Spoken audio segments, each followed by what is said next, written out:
I'm Jeff Hunt. He's Bill Thorpe. It's Tuesday.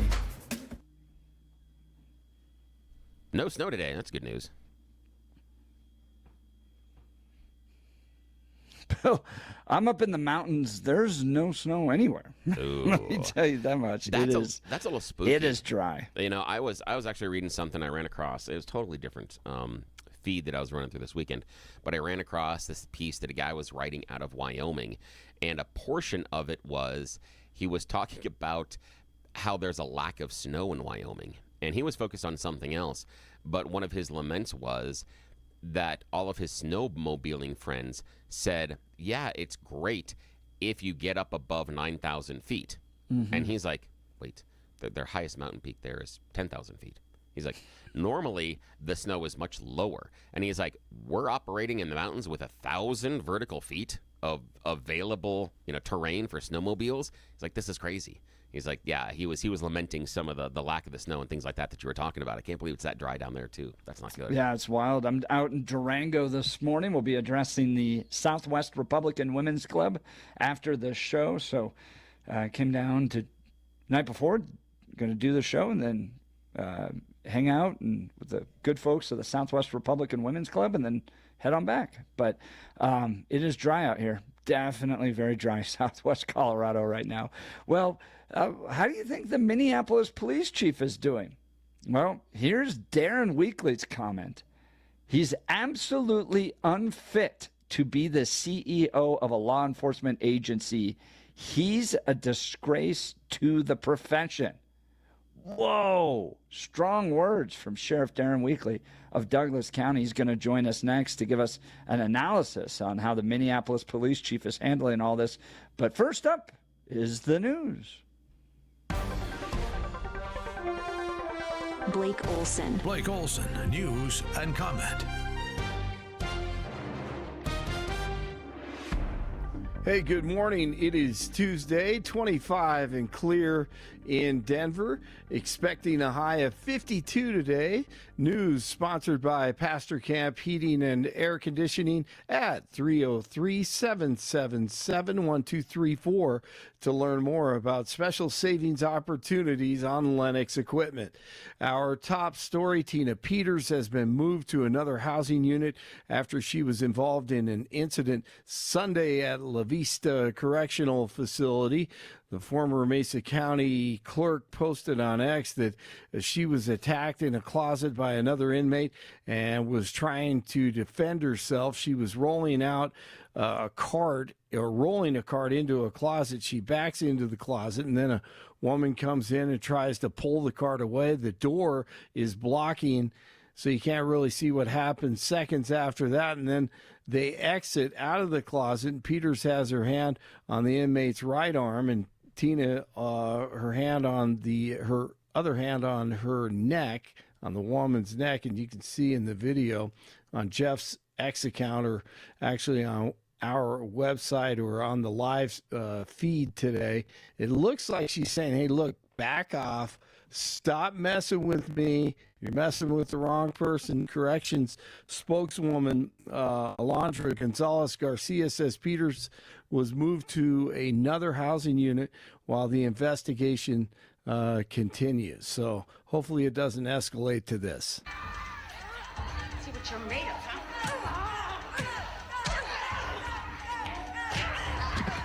Man, those movies with the prisons, with the women, they get pretty violent. So who knows? Tina is not messing around.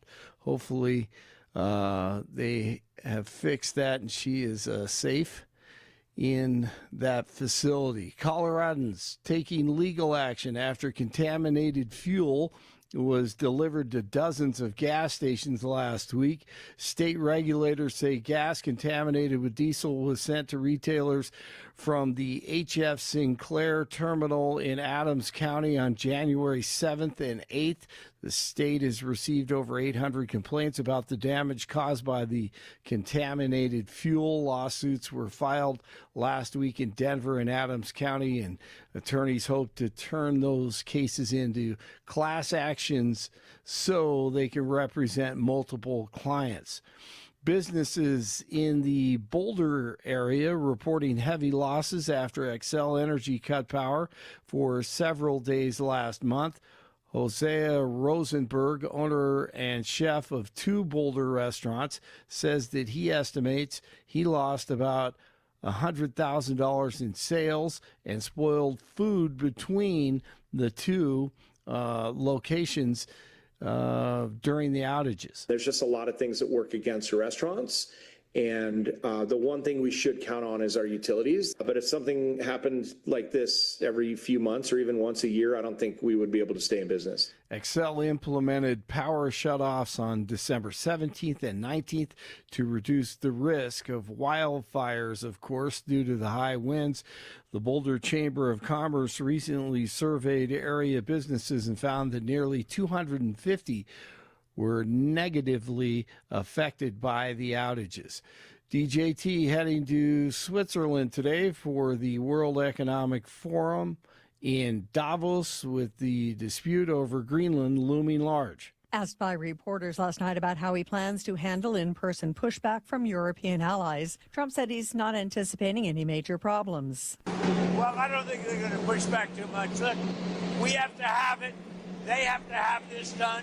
Trump has threatened tariffs on allies that oppose his Greenland plans, and the EU is considering retaliatory tariffs. The issue may distract from security agreements for Ukraine, originally thought to be Trump's main contribution at Davos this year. I'm Tammy Trujillo. National championship game last night. Undefeated Indiana leading 17-14 in the fourth. 4th and 5 from the 13. They have to get this first down because Miami looked like they were about to come back on the Indiana Hoosiers, and they go for it instead of kicking a field goal.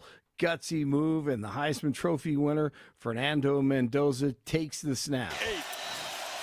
He's going to take off and run. Mendoza weaves his way first and goal, diving toward the end zone. Touchdown! Wow. That's why he won the Heisman Trophy. Absolutely. Wow. One of the greatest plays, if not the greatest play made by a Heisman Trophy winner. 16-0. Just incredible what they did. Here's head coach Curt Cignetti. We found a way. It's credit to our guys' resiliency to find a way to get that done. It's a great thing. Indiana winning the national championship 2 years into our tenure. It's just unbelievable what he was able to do with one of the worst, if not the worst, major college football programs in the country. An Indiana judge and his wife recovering after someone shot them in their home on Sunday afternoon. Superior Court Judge Stephen Meyer and his wife Kimberly reportedly went to answer the door in Lafayette, where their home is in Indiana. Someone knocked on the door and said that they had the couple's dog before opening fire. The shooter is still on the loose, and the FBI has joined the investigation. That is crazy. The Avs beat the Caps last night 5-2. Lakers at the Nuggets tonight at the arena. Late tip at 8 o'clock. And preparation and game planning continues at Broncos headquarters as they get ready for the Patriots in the AFC Championship game at Mile High. Always exciting when a conference championship game comes to your city. 23 in Parker, 22 in Arvada, 24 in Denver. You're waking up with Jeff and Bill on a Tuesday. Blake Wilson, News Talk 710 KNUS. Your 710 5-day forecast. Morning skies will be clear, and temps will start off in the lower to mid-20s. Then with sunny skies, should get back to the mid-50s Tuesday afternoon. Westerly winds at 20 to 30 miles an hour. Lows Tuesday night in the mid-20s and partly cloudy. Middle and upper 40s Wednesday and Thursday. We'll keep it fair and mainly dry, with lows falling to the upper teens, low 20s. Cold front may bring some snow showers late Friday. Highs low 30s. Meteorologist Don Watzel in the 710 KNUS Weather Center.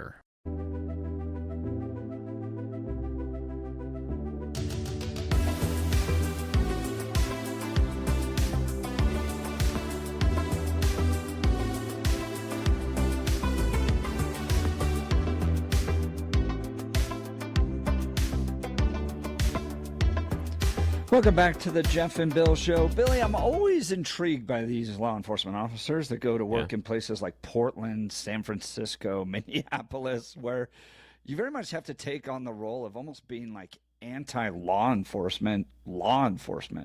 It's kind of intriguing to me. This guy, the Minneapolis police chief, Brian O'Hara, came from Newark to Minneapolis. He's the first permanent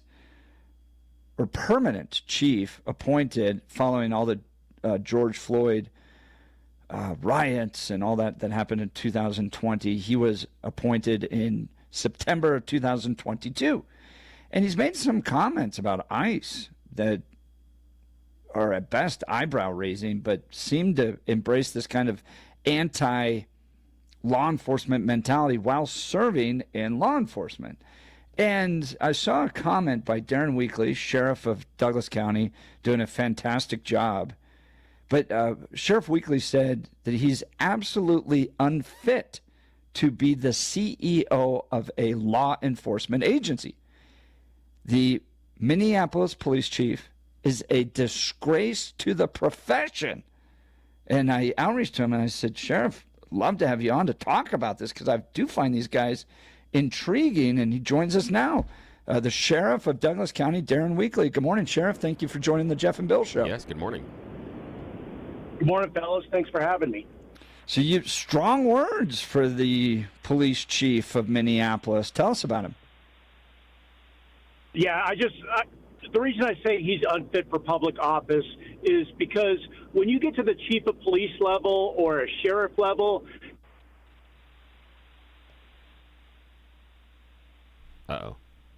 that I could potentially be out of job.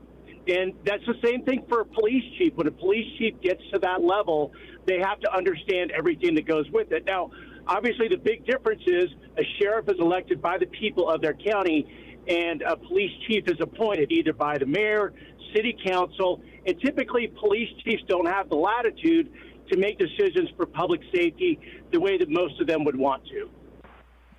Yeah, we missed you.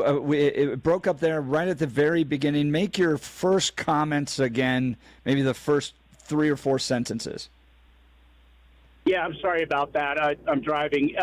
The reason I say that he's a disgrace to his office is because he is not doing what he thinks is in the best interest of his city. At least I can't imagine that. I think this is a conspiracy. Enforcement agency. Am I cutting out again? Yeah, but we know we know you cover Douglas County, which can get a little rural sometimes. The silly part about it is every time you're like, he's unfit for public office because of twice. Well, here's some of the comments that he's made with regards to ICE. He said that the shooting of Renee Good was predictable and entirely preventable, that the law enforcement officer in that situation violated basic steps of law enforcement training. You don't put yourself in the path of the vehicle. Related to ICE agents pulling the woman out of the car, I don't know if you guys saw this, but he said it makes, I can't even say what he said actually on radio, but he said, to see men doing that to a woman who's disabled, it makes me really mad, in another word. If cops worked for me, they'd have a problem right now. It seems like he's regularly putting himself in a position, Sheriff, of speaking against what federal law enforcement's having to do.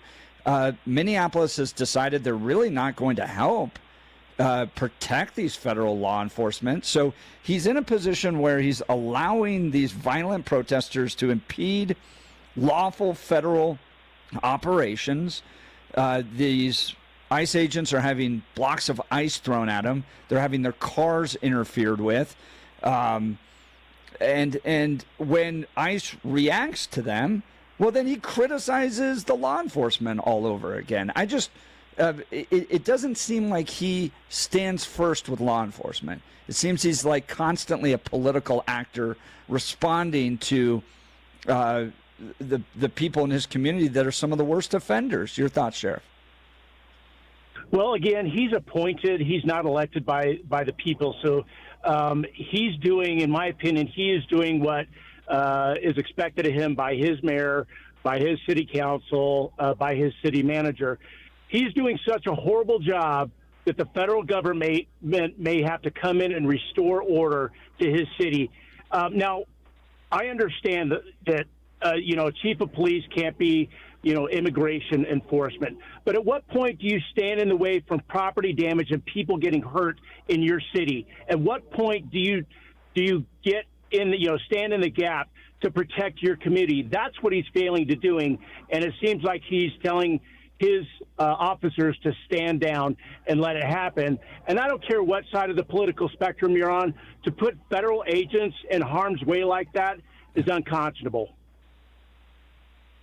Sheriff Go Wheatley, ahead, Bill. Sheriff Wheatley, one of the things that I think is really important there that I heard coming from you that is kind of a perspective that I think is very valid and something that people that are supporting some of the ICE protests should consider. That given the physical altercations between the protesters and ICE agents, regardless of whom you feel is responsible for any altercations, that there's a role for local police to be there to make sure that those altercations don't happen. Again, regardless who's responsible, we're not going to sit here and I'm just saying, I'm not taking a side and saying it is always the ICE agents doing it, is always the protesters doing it, or what that is. The core that I'm hearing from Sheriff Wheatley out of Douglas County is that regardless of who is doing the thing, the police should be there to maintain law and order and to make sure that nobody is getting hurt during the ICE actions and during the protest at the time. Is that fair? Yeah, everybody has the right to peaceably assemble. Everybody has the right for their First Amendment and to give their opinion. What they don't have the right to do is to hurt other people, to block traffic, you name it. And it seems like, obviously the Minneapolis Police Department has been told to stand down. Why somebody would want to be a Minneapolis police officer is beyond me. That they've clearly lost control. That's Sheriff Darren Wheatley, the sheriff of Douglas County, making comments with regards to the Minneapolis police chief, saying that he's wholly unfit to be in that position and creating serious problems for the community, saying he's a disgrace to the profession. Talk to us specifically about that notion of being a disgrace to the profession. What were you thinking? As the CEO of the agency, you have a responsibility to protect your agency. You have a responsibility to do the right things to protect your officers. And he essentially has stood down and taken direction from his superiors instead of keeping his community safe. And again, once you get to the CEO level, that's not an option. If he had any sense of pride in his profession, he would resign his position. And again, he is putting his citizens, as well as those agents, in harm's way by doing nothing to prevent the violence and property damage that's going on there. No, in many ways, it seems like these actions by the mayor, by the governor, and by the police chief of Minneapolis are making things worse, that they're almost forcing Trump's hands. A great argument that I've heard made is, why don't you see these types of interference activities taking place across the country? Are they only doing ICE raids in Minneapolis, for instance? Of course not.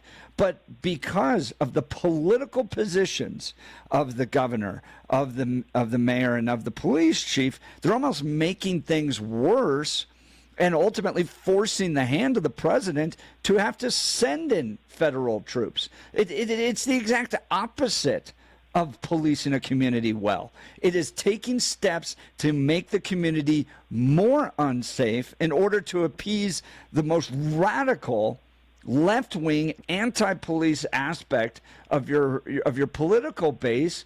And the president seems to be the only one in the room saying we can't allow our communities to do this. They're almost forcing the hand in my perspective of the president. Your response, Sheriff?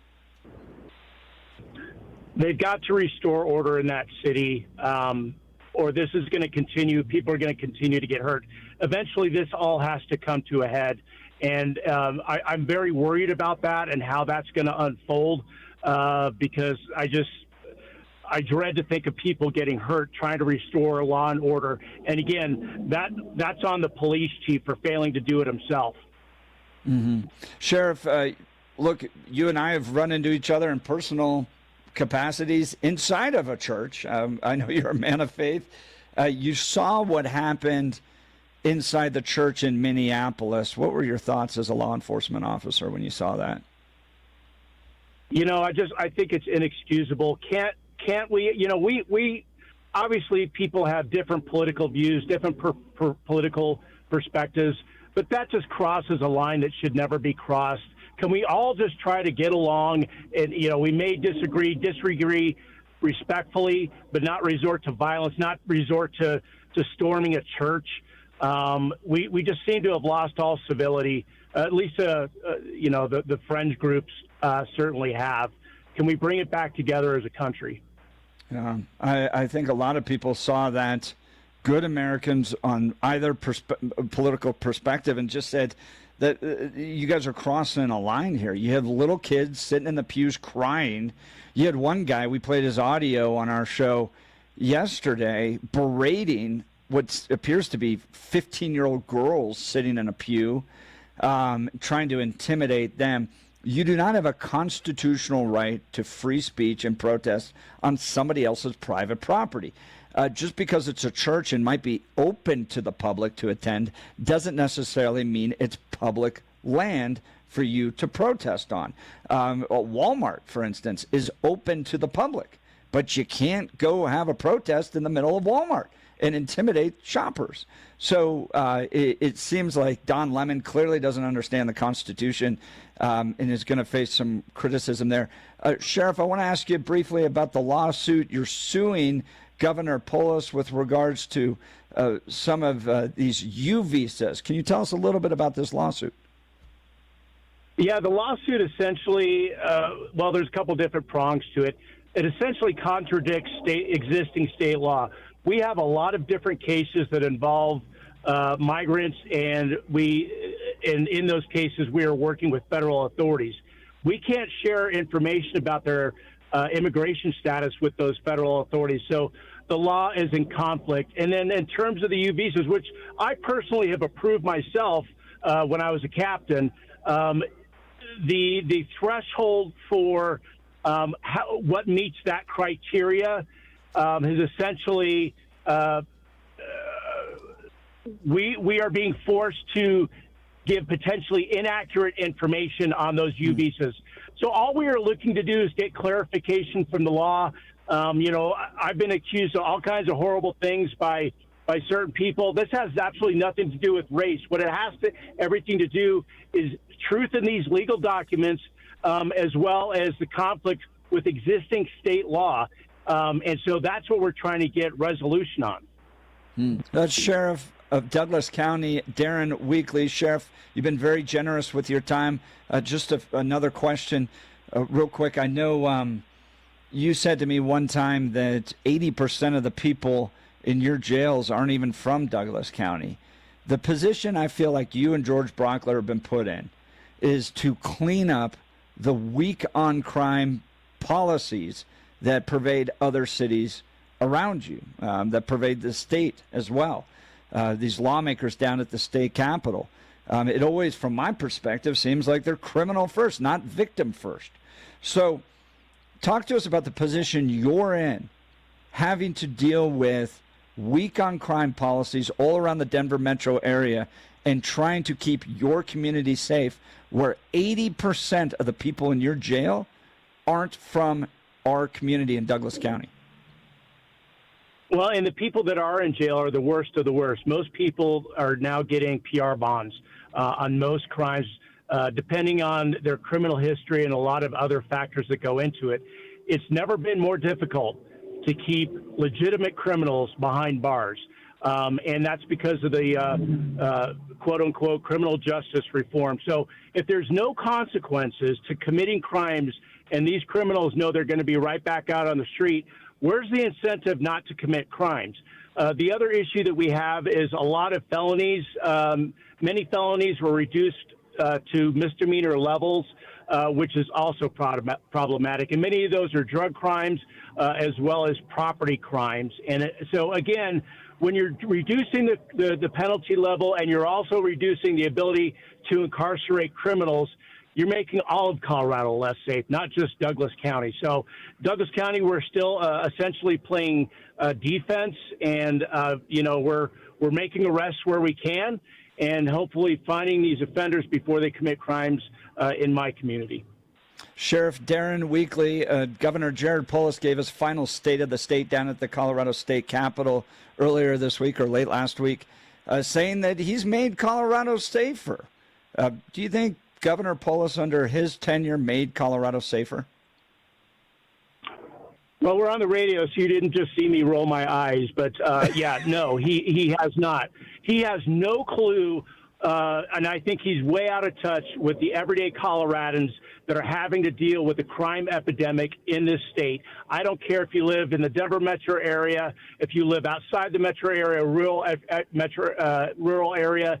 Everybody can see that crime has filtered out of the big city and is starting to affect everyday Coloradans, and it's not good for the good. Whether you're talking stolen cars, vehicle break-ins, burglaries, the sanctuary policies of our state. I go down to the Capitol a lot during the legislative session, and this year is going to be no exception.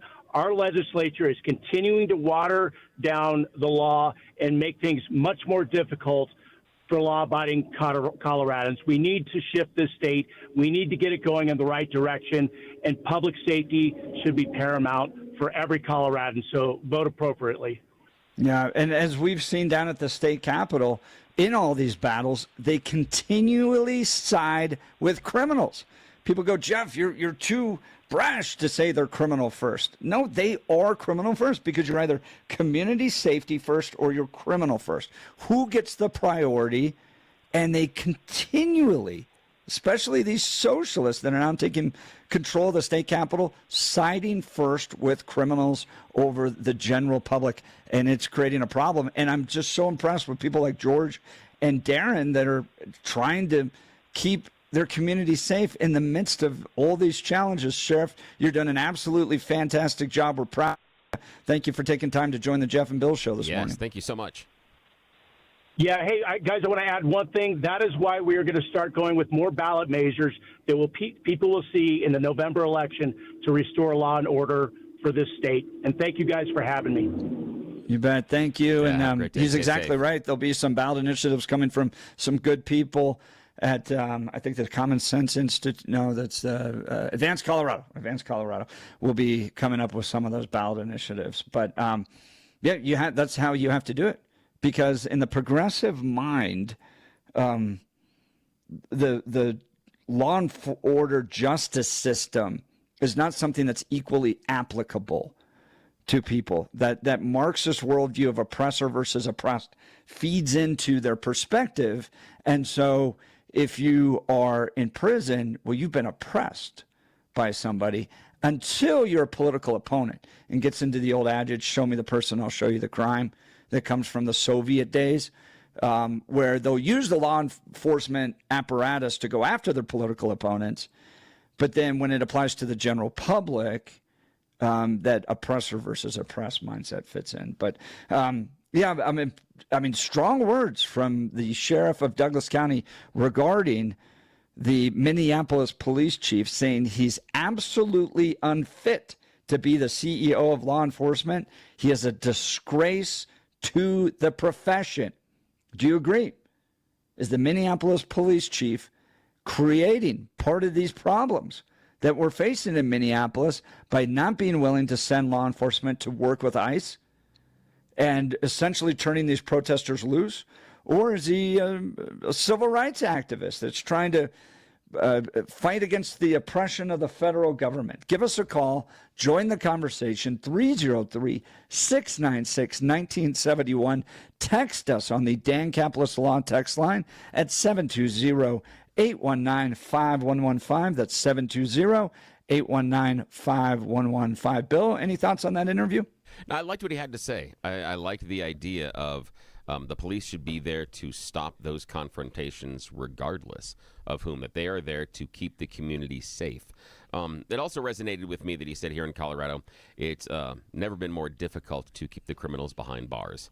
I think that is something that he should turn into a campaign slogan, and that certain members that are running for office should use that. I think that is very telling and gives an interesting insight into challenges that he's dealing with. But yeah, I can see why he's upset he's elected versus the Minneapolis police chief being appointed by the mayor. As Joan from Lakewood pointed out, the police chief has to stay in the good graces of the mayor or they're out of a job. And so is this the actual standing of the Minneapolis police chief, or is this more something playing politics, that these are directives from the mayor? Because I do think that Sheriff Weekly has a wonderful critique about the police department being there to keep the entire community safe, and regardless of who you think is responsible, stopping the property damage and stopping the physical altercations does need to be a priority, and that he's not seeing that. And that's why he's saying the Minneapolis police chief should leave. And he's got a point, that you're there to protect public order at some level, and it's not being done. And again, regardless of who you think is responsible for the altercations going on, the police being there, in all likelihood, would stop many of them. It's a great point. No.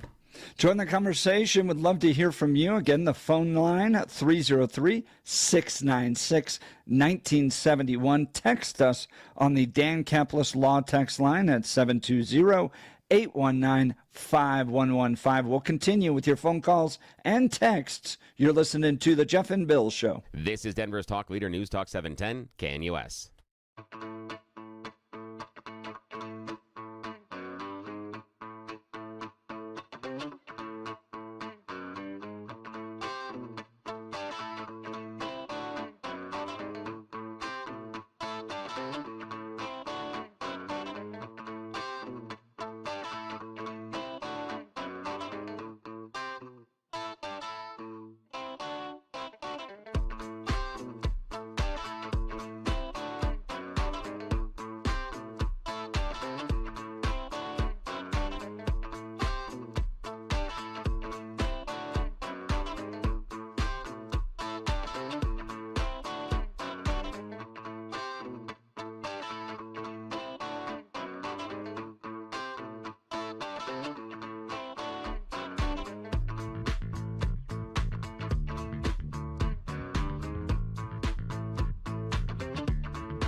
Welcome back to the Jeff and Bill Show. We're talking lots of things law enforcement related this morning. Tina Peters in a scuffle while in prison, claiming she was assaulted.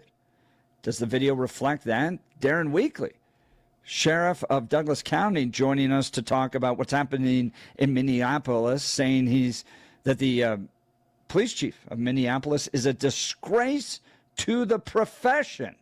Feel free to join any aspect of this conversation. 303-696-1971. Text us on the Dan Campbell Law text line at 720-819-5115. Let's go to the phone lines. Dwayne in Divide. Good morning, Dwayne. You're on with Jeff and Bill. Yes, good morning. Yeah, good morning, gentlemen. But it's now Dwayne in Daytona, so we'll let that work from there. Yeah, all right. So yeah, we're doing permanently. Is this a permanent move? Oh no. It's part of the new job that I'm doing, and we'll be racing a car in the LMP prototype. That's what I did a little bit last year, and we're going to be in the 24-hour race at Daytona. Ooh, nice. So much fun, dude. That is awesome. Yeah, I mean, I got a man who's handing me checks that I go, thank you very much. I'm so happy to be working for you. Yeah. So it's really nice. But I it's one of those things I get to experiment with things. Bill knows that I built a Viper motor that was running real well, and through harmonics and other things, my engineering has finally come apart. That we ran a race car for 7,000 miles and never had to crack the heads. It ran all season with absolutely never being open. Oh, yeah. Well, and we were running at 180 to 220 almost all the time. Jeez. Anyway, so I would like to see the mayor of Minnesota sit there and tell Don Lemon to get the F out. And to sit there and go into a church is absolutely horrific. And he needs to be made an example, because these people are just, flowing through like mold and attacking everybody. Last I saw, ICE was a legitimate profession. You're paid by the government to do the one thing: remove illegal people. And they're not just taking up people who are, being picked up on the streets and being thrown in vans and being taken away in the dark of night. So I say that. And Jeff, two things, please. I'm sorry to say this to you. When you say jarhead, that inflicts pain on every Marine, because no Marine would ever respect the bag of ooze that is in the governor's mansion and soon to be released, one. And two, come on. Marines are much smarter than that. They only eat a few crayons as opposed to Polis. Now, as far as Tina Peter goes, he has got to let her out for his legacy, because he let out a murderer from the semi-truck that killed all those people, and he didn't spend any time. So for him to get anywhere, to sit there and think about going over to Washington, D.C. at 1600 Pennsylvania Avenue, he's going to have to release Tina Peters on a full pardon and all. Otherwise, his chances of Washington, D.C. are just the same as my getting a date with somebody without an Adam's apple. Zilch. So it's just going to be one of those things. Dwayne, when does he potentially release her? Is this something that he's doing as he goes out the door, or would you advise him to do it sooner? My advice would be to get her out. She's being attacked, supposedly, in prison right now. People are going after her because she's a target. Anybody who gets notoriety from hitting her is going to be in a position to stand around and look like the king chicken there in the situation in prison. So if he's smart, he releases her no later than May 1st. Well, but if he chickens out, I would say he'll do it just before he walks out the door. The thing for me is that it seems like your justification is because she is being attacked in prison. And just to use the same example, if Sean Puffy Combs is attacked a couple of times in prison, should he get released? Same thing with Ghislaine Maxwell. Should she be released if she's attacked in prison? Well, my situation isn't the attack. Mine is the fact that he let a multi-murderer semi-truck driver out early. And if you can do that for a multi-murdering semi-truck driver, Tina Peters can come out. I know you're not a fan of her being released early, but if he wants to have any justification and sit there and say that he's middle of the road and everything else, Tina's got to come out. That has got to be his political I appreciate where you're thinking of this, face. Dwayne. Now, what about the idea that maybe he doesn't have any future in national politics? I mean, Jeff and I have talked about at the last DNC, he did not get a prominent speaking role. He was given a couple of minutes with a shtick where they handed him a book and said, here, go read this funny poem, and then get the hell off the stage. He wasn't in a highlighted position. And I'm not sure he can crack above the current front runners in the Dems. So if he's not looking for that national office, doesn't matter. Oh, he's wanting that national office. He'll take Newsom out without any problem whatsoever. And Kamala's not even a viable candidate. I mean, he can sit there and point to Colorado and make his claims on everything. You and I and Jeff can sit there and say, and maybe you want to go on to the second page on your comment. But as far as him wanting to go to Washington, D.C., he wants it. And he's got dollars behind him. He could self-fund. Yeah, he could. But the thing for me is, do you think he has... okay, now let's just say put him on the debate stage, put him on those type of town halls. Do you think Polis has any shot at getting above Newsom? And that's the thing, is Newsom is polished. He's slick. And that's why I don't give Polis as much chance as I would in other times, because we've seen that sort of, charisma vacuum backfire before. I can go with some of that, but like this weekend with the Broncos against the New England Patriots, they're bringing a guy in off the street, and it's like, this is a football. We hold it in our hands, and we elevate it through the air. And they're going to sit there and work on him. I mean, he's got the money to become polished.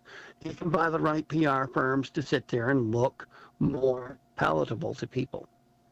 I really believe that he may not win the result, but I think he's got a chance to sit there and become a brighter star.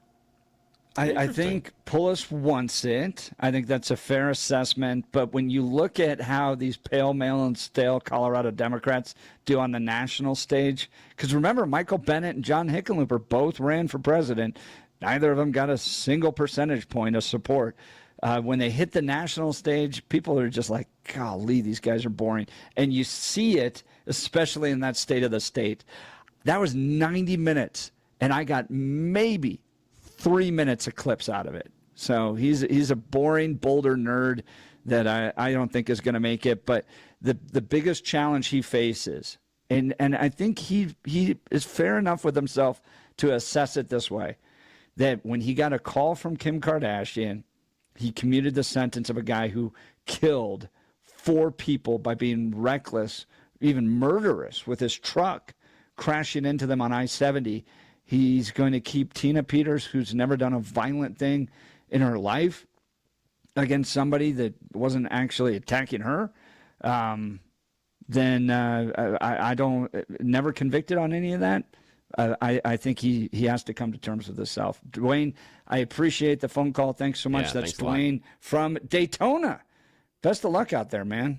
A 24-hour race. Yeah, that is wild. Yeah. That is very cool. Billy, do we have Aaron from Denver? Yes, we do. He's with us right now. Good morning, Aaron. You're on with Jeff and Bill. Oh, well, Jeff, listening to the Douglas sheriff there, he's absolutely right. The sheriff from the city of Minneapolis, if I was him, I would resign. I would just get the heck out of that taxpayer-funded job, try to do something else with my life and move on.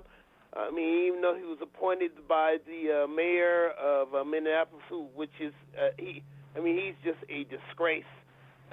Being mayor of Minneapolis, and of course you got the dumb governor of Minnesota. So I mean, both of them are such a disgrace. And if he was smart, he would resign, get the hell out of the job, and move on. I mean, the whole thing is such a mess. And then you have Don Lemon being leading a bunch of stormtroopers into a place of worship. A sanctuary. I mean, that's why you go to church, so you can get away from the real world for a couple of hours.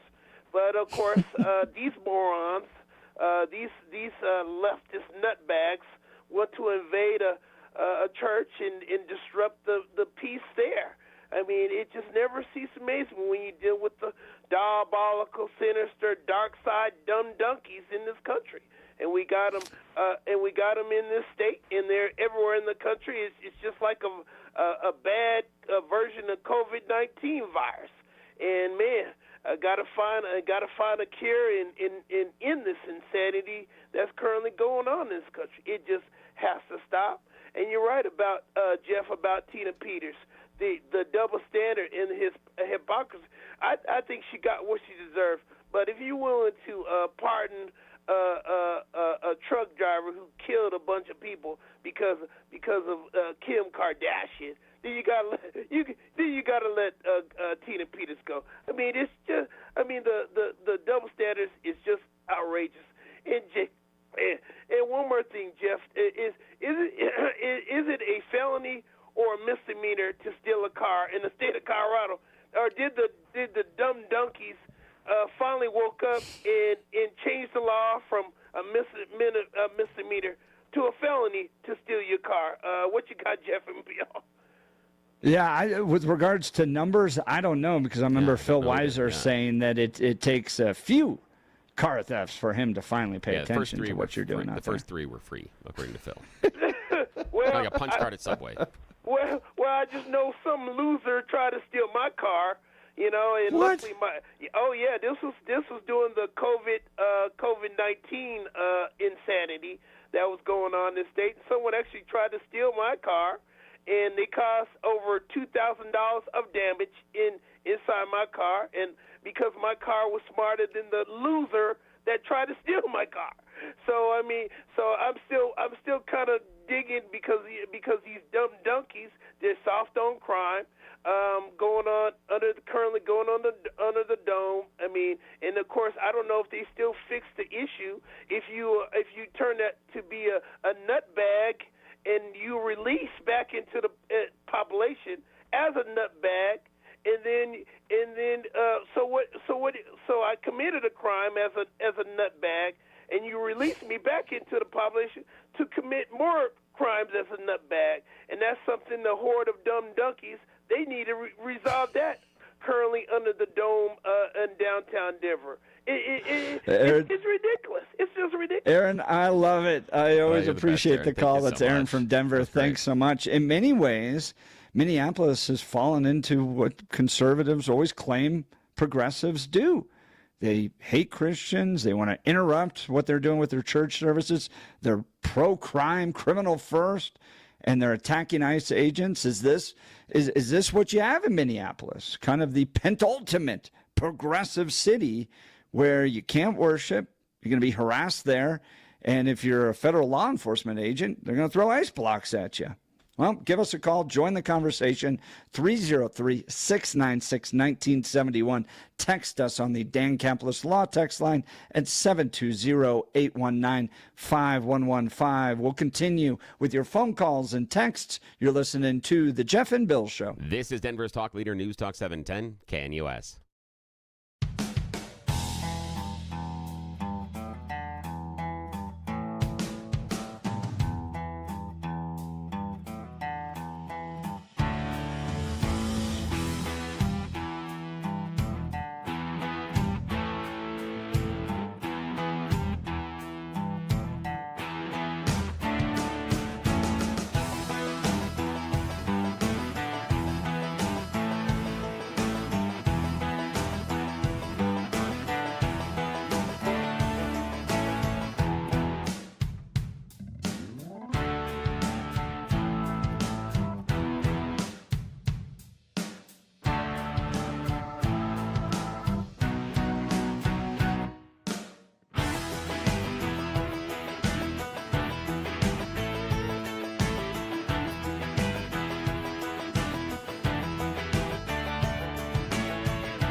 Welcome back to the Jeff and Bill Show. Tina Peters in a scuffle in prison, claiming she was assaulted. Is it time to get her out of there?